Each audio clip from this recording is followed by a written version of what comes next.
Hi, and welcome to today's video lecture. Today we're going to talk about properties of real numbers, and we're also going to talk about order of operations. So let's go ahead and start out first with order of operations. The order of operations is the mathematically agreed upon order for doing calculations in an expression or equation. And you might remember from earlier on in school, there is a mnemonic that we use called PEMDAS that will help remind us of the order of operations. You might remember it as "Please excuse my dear Aunt Sally" or some other version of that, but PEMDAS is how we will remember order of operations. And so P, remember, stands for parentheses. So anything inside of a set of parentheses, we're going to do all of those calculations first. The next in the order of operations is exponents. So after we do the parentheses, we will calculate any exponents that we have in our expression or equation. Okay, after that, and here's where some students get confused, we do multiplication and division from left to right. So we just don't do all the multiplication and then do all of the division. We just look from left to right, and the first multiplication or division that we come to is what we calculate first, and then go further to the right from there. So be careful when you're doing those. Always start at the left and look for any multiplication or division as you move right. And then last in our order of operations is addition and subtraction, and that is the same as multiplication and division. You do want to look from left to right to find any addition and subtraction problems in your expression. Okay, so here is an example. We are going to simplify this expression. We have 2 cubed minus, inside of parentheses, 3 plus 2 times 4, close the parentheses, plus, and then in parentheses 5 times 2. So remember, we want to do inside the parentheses, but inside the parentheses we also have to follow order of operations. So when we look at this set of parentheses, notice we have a multiplication problem and an addition problem. So we have to remember, inside the parentheses we have to multiply first. So here, when we do this multiplication, we get 3 plus 8. And then we also need to do the multiplication inside this set of parentheses. So we bring that on down and make that 10. And then we do have to do, still working inside parentheses because we still have some here, we have to do this addition or subtraction inside the parentheses.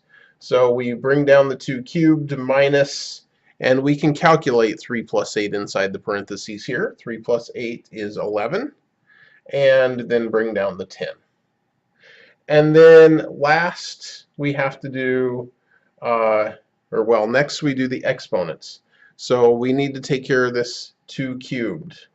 So 2 cubed is 2 times 2 times 2, which is 8, minus 11 plus 10. So when we work addition and subtraction from left to right as our last step, 8 minus 11 is negative 3. So negative 3 plus 10 gives us a positive 7. And notice I did circle my answer there because I have several steps. I want to show that that's my final answer.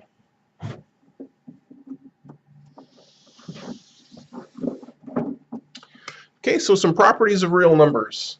Let's start out with some vocabulary first. Our vocabulary first, additive identity. Well, the additive identity of real numbers is 0. And the reason it's 0 is because when we add 0 to something, we get that same number back out.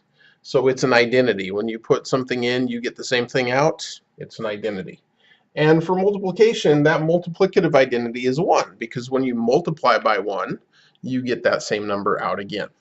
Okay, so this is kind of important to remember. So we have several properties of real numbers that we're going to talk about. First of all is the commutative property. And the commutative property basically says when we're writing two things that we're adding, we can write those in either order. So A plus B is the same as B plus A. So for example, 2 plus 3 is the same as 3 plus 2. Okay, or A times B is equal to B times A. So 2 times 3 is equal to 3 times 2. we can do that in either order. We can put either one first, it doesn't matter. For the associative property, when we're putting in parentheses, if it's strictly addition, it doesn't really matter where we put the parentheses. So if we have A plus the quantity B plus C, it is the same as the quantity A plus B plus C. Or same with multiplication. A times the quantity B times C is equal to the same as the quantity A times B times C. The identity property, we kind of talked about that. If we add the identity to a number, we get that number back out. So A plus 0 is equal to A, or 0 plus A equals A. And remember, we talked about the multiplicative identity being 1. So A times 1 equals A, or 1 times A equals A. The inverse. Well, the inverse, what do we add or multiply to get back to the identity? So here, it's just the opposite of the number. So A plus a negative A equals 0. So the additive inverse of 2, for example, is negative 2, because 2 plus a negative 2 is 0. Okay, and then our inverse with multiplication is just think of the reciprocal of the number. So A times 1 over A is equal to 1, because we want to get that identity back out for our inverse. And of course A can't be 0 because we can't divide by 0. So think of 2 times 1 over 2. Well, if you take 2 times 1/2, you get 1 back out.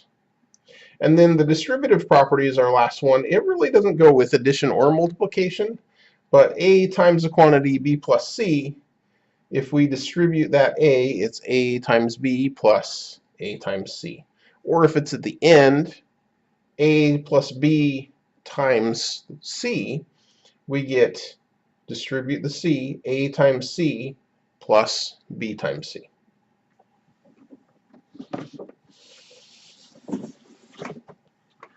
Okay, now the closure property applies to sets of numbers and mathematical operations. And so I'm going to do a couple of examples to show you how that closure property exactly works. So example 2 says, is the set of real numbers closed under addition? Well, remember, real numbers is really just any number that we're dealing with.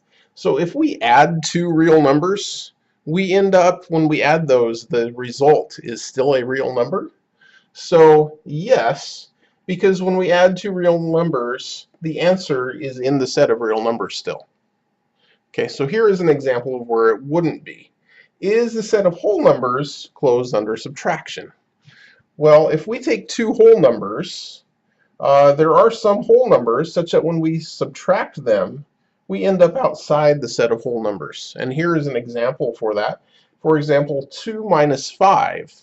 2 is a whole number, 5 is a whole number, but when we subtract the 2, we get -3. And -3 is not in the set of whole numbers, so the whole numbers are not closed under subtraction. I hope that clears that up, because the closure property is one that's really confusing to a lot of students.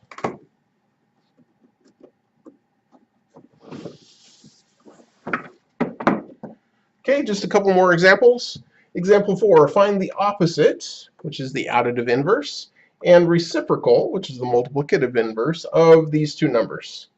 So example A, 1/2, and B, we'll find both of those for -3.5. So we'll start out with A. The opposite of 1/2 is -1/2.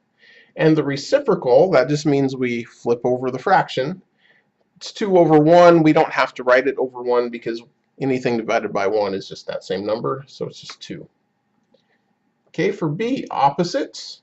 Well, the opposite of -3.5 is +3.5. And for the reciprocal, we can take it and flip it over. So 1 over -3.5. Now this we don't like because we don't want to have a decimal inside of a fraction. So if we multiply top and bottom by 10, we get 10 over 35, and we have to keep the negative sign. So now this is a number that we can actually reduce nicely. If we divide top and bottom by 5, we get to -2/7. And the reason I chose 10 here is It's just an easy way to get this decimal point moved over one. So we have whole numbers in the top and bottom. Okay, so we end up with -2/7 for the reciprocal. Notice those don't look particularly alike, so they don't always have to look nice compared to each other when we're finding the reciprocal. Okay, and last example, identify the property illustrated in each equation below. So in example A, 5 plus 0 equals 5. Well, remember our identity property said A plus 0 equals A. So this is an example of the identity property. 5 plus 0 equals 5. Okay, in example B, -6 times -1/6 equals 1. Well, remember the inverse property is what gives us our identity back out. So -6 times 1, -1/6 is the inverse property of multiplication. Remember that was A times 1 over A equals 1. This is that same thing, just different numbers in there. Okay, next one, 2 plus the quantity 3 plus 5 is equal to the quantity 2 plus 3 plus 5. Well, all we did here is we took the parentheses from here and moved them to the other part. So the one that moves around the parentheses is the associative property of addition in this case, because we're adding. And remember, here's just a reminder of what that looked like. And then last one, D, 3 times the quantity 2x plus 6 is equal to 6x plus 18. Well, hopefully you recognized we just multiply the 3 times everything inside the parentheses. We get 6x plus 18. So that's the distributive property. So that's it for today. Thank you very much for joining me, and I hope you have a great day. See you next time.